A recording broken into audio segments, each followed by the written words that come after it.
C.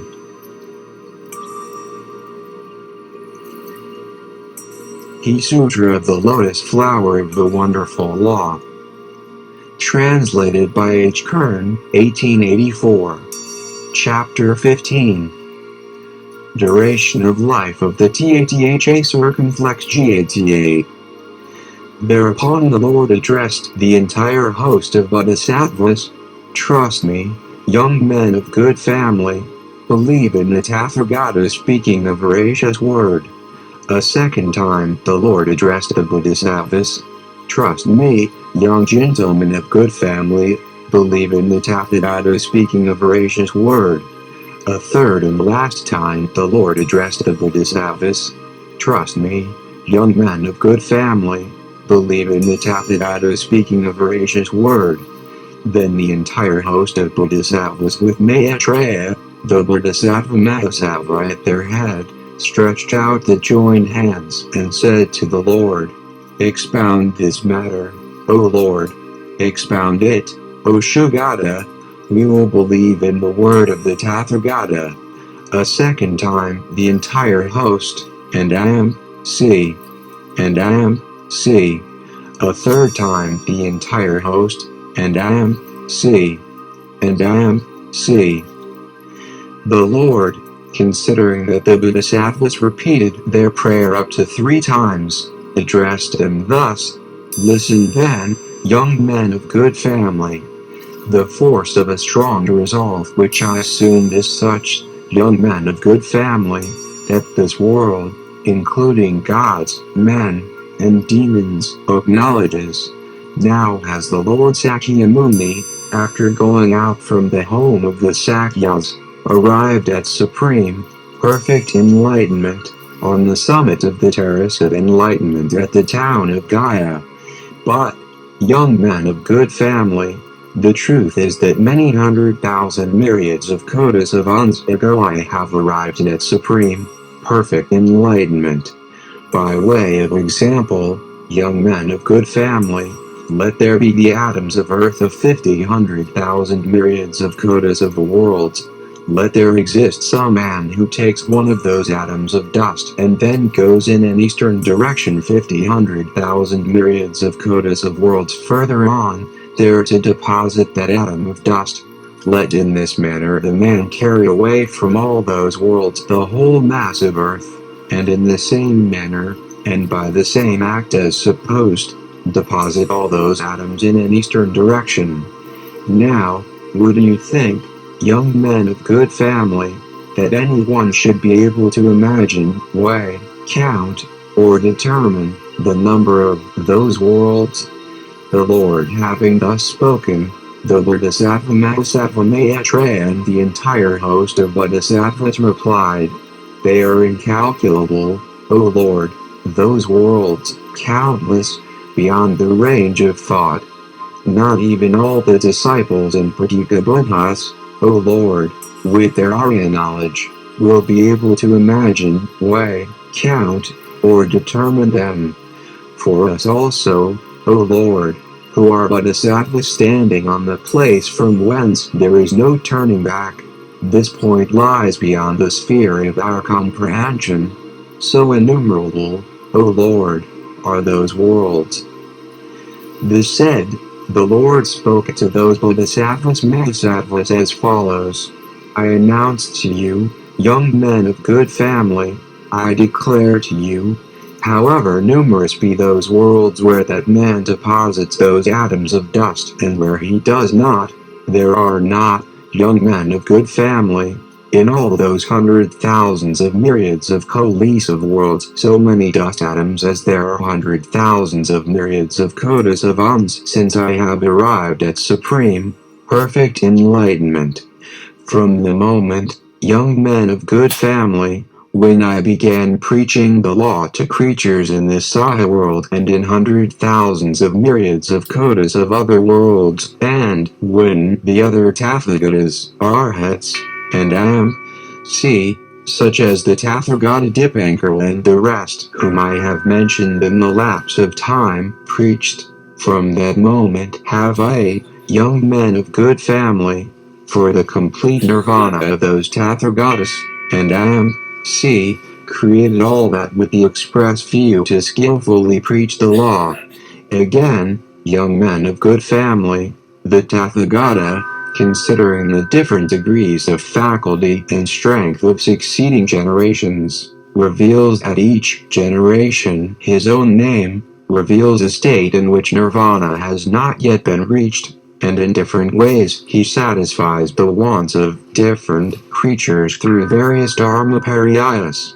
This being the case, young men of good family, the Tathagata declares to the creatures, whose dispositions are so various and who possess so few roots of goodness, so many evil propensities. I am young of age, monks. Having left my father's home, monks, I have lately arrived at supreme, perfect enlightenment. When, however, the Tathagata, who so long ago arrived at perfect enlightenment, declares himself to have but lately arrived at perfect enlightenment, he does so in order to lead creatures to full ripeness and make them go in. Therefore have these dharma pariyas been revealed, and it is for the education of creatures, young men of good family, that the Tathagata has revealed all dharma pariyas. And, young men of good family, the word that the Tathagata delivers on behalf of the education of creatures, either under his own appearance or under another's, either on his own authority or under the mask of another, all that the Tathagata declares, all those dharma pariyas spoken by the Tathagata are true. There can be no question of untruth from the part of the Tathagata in this respect. For the Tathagata sees the triple world as it really is.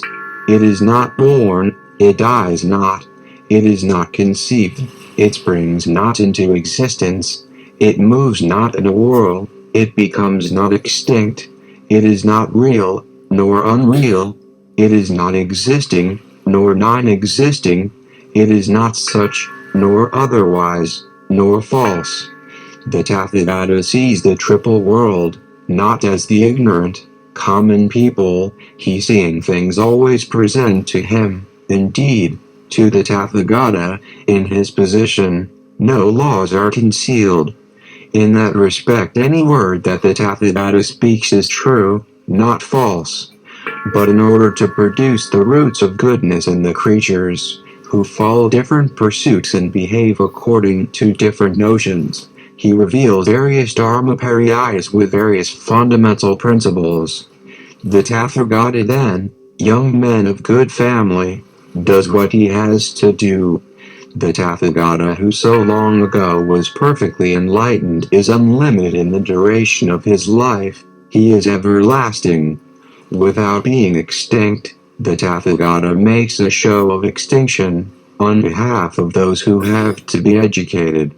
And even now, young gentlemen of good family, I have not accomplished my ancient bodhisattva course, and the measure of my lifetime is not full.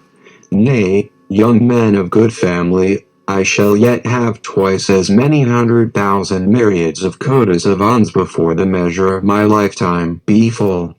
I announce final extinction, young men of good family, though myself I do not become finally extinct. For in this way, young men of good family, I bring all creatures to maturity, lest creatures in whom goodness is not firmly rooted, who are unholy, miserable, eager of sensual pleasures, blind and obscured by the film of wrong views, should, by too often seeing me, take to thinking. The Tathagata is staying and fancy that all is a child's play, lest they, by thinking, we are near that Tathagata, should fail to exert themselves in order to escape the triple world and not conceive how precious the Tathagata is. Hence, young men of good family, the Tathagata skillfully utters these words: the apparition of the Tathagatas, monks, is precious and rare. For in the course of many 100,000 myriads of kotas of ons creatures may happen to see a Tathagata or not to see him. Therefore, and upon that ground, young men of good family, I say, the apparition of the TATHA goddess monks is precious and rare. By being more and more convinced of the apparition of the TATHA goddess being precious or rare, they will feel surprised and sorry, and whilst not seeing the Tathagata, they will get a longing to see him. The good roots developing from their earnest thought relating to the Tathagata will lastingly tend to their weal, benefit, and happiness, in consideration of which the Tathagata announces final extinction, though he himself does not become finally extinct, on behalf of the creatures who have to be educated. Such, young men of good family, is the Tathagata's manner of teaching. When the Tathagata speaks in this way, there is from his part no falsehood. Let us suppose an analogous case, young men of good family. There is some physician, learned, intelligent, prudent, clever and allaying all sorts of diseases. That man has many sons, 10, 20, 30, 40, 50, or 100. The physician once being abroad, all his children incur a disease from poison or venom. Overcome with the grievous pains caused by that poison or venom which burns them, they lie rolling on the ground. Their father, the physician, comes home from his journey at the time when his sons are suffering from that poison or venom. Some of them have perverted notions, others have right notions, but all suffer the same pain. On seeing their father, they cheerfully greet him and say, "Hail, dear father, that thou art come back in safety and welfare. Now deliver us from our evil, be it poison or venom. Let us live, dear father." And the physician, seeing his sons befallen with disease, overcome with pain and rolling on the ground, prepares a great remedy, having the required color, smell, and taste, pounds it on a stone and gives it as a potion to his sons, with these words, "Take this great remedy, my sons, which has the required color, smell, and taste. For by taking this great remedy, my sons, you shall soon be rid of this poison or venom, you shall recover and be healthy."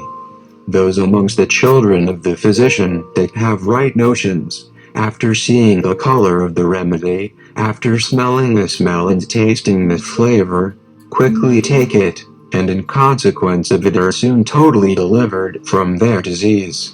But the sons who have perverted notions cheerfully greet their father and say, "Hail, dear father, that thou art come back in safety and welfare.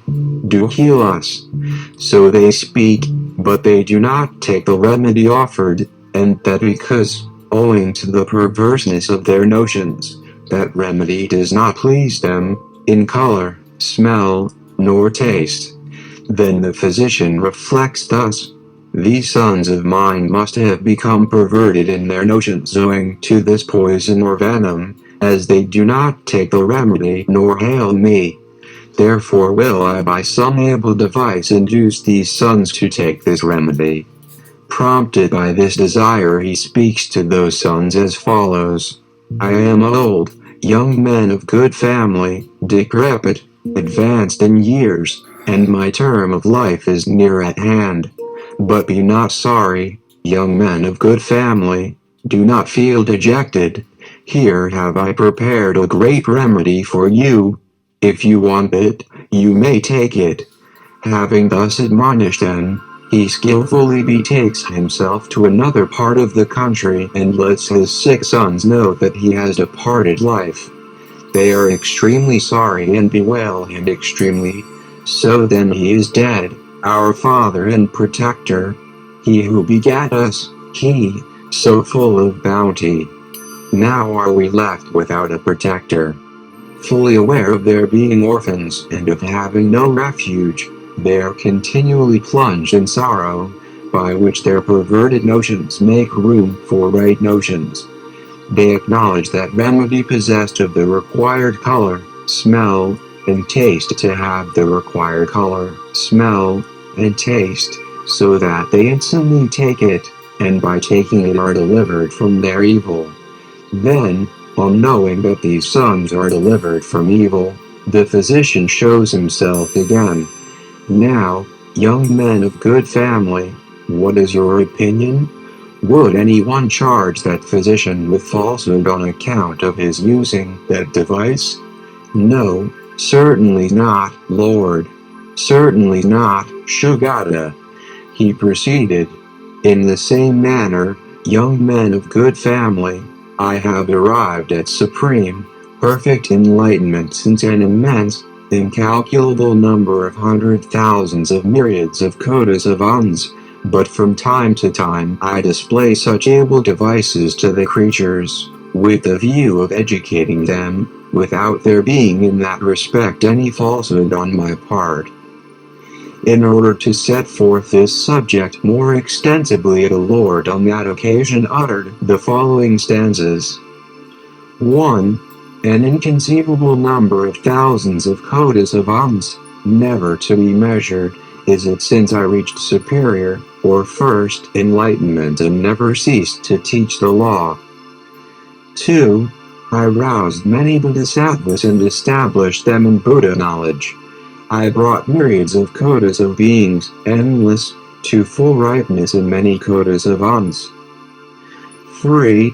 I showed the place of extinction. I revealed to all beings a device to educate them, albeit I do not become extinct at the time, and in this very place continue preaching the law. 4. There I rule myself as well as all beings. I but men of perverted minds, in their delusion, do not see me standing there. 5. In the opinion that my body is completely extinct, they pay worship, in many ways, to the relics, but me they see not.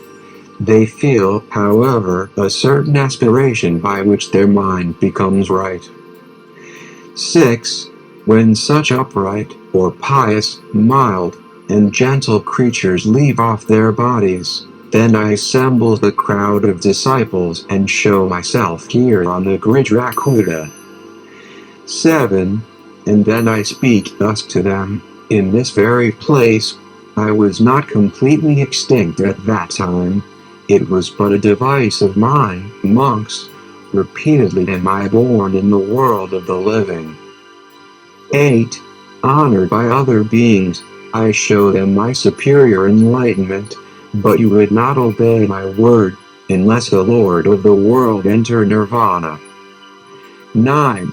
I see how the creatures are afflicted, but I do not show them my proper being.